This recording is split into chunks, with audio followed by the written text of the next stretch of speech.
সবে সন্ধ্যা নেমেছে আর আমি এসেছিলাম রান্নাঘরে একটু জল খাবো বলে। তো আসতেই নজরটা গেল উপরের ডাউন ছাদে।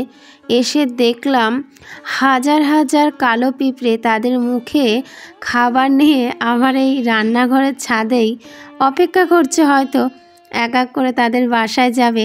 তো আমি তো দেখে অবাক, এত পিঁপড়ে কোথায় ছিল যে এগুলোর মানে হঠাৎ করেই এসে দেখছি যে আমার রান্নাঘরের ছাদে এইভাবে সব মানে দাঁড়িয়ে আছে জড়সড়ভাবে। দেখো কত পিঁপড়ে, কত হাজার হাজার পিঁপড়ে। মানে আমি এরকম সত্যি কথা বলতে আগে কখনোই এরকমটা দেখিনি। হ্যাঁ, পিঁপড়েরা খাবার নিয়ে যায় একসাথে অনেক পিঁপড়ে, তবে এরকম হাজার হাজার পিঁপড়ে আমি সত্যিই কখনো দেখিনি। তো মনে হলো তোমাদের সাথেও একটু শেয়ার করি, তো তাই একটু শেয়ার করলাম।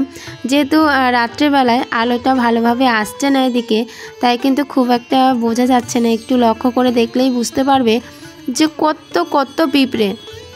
তোমরাও এরকম কখনো লক্ষ্য করেছো কি না অবশ্যই কমেন্টে জানিও। তবে আমি এর আগে এরকমভাবে কখনোই দেখিনি, কখনোই নজর পড়েনি। তো চলো, কেমন আছো সবাই? আশা করি সবাই ভালো আছো। তো আজ এইটুকু, রাধে রাধে, সবাই ভালো থেকো, টাটা।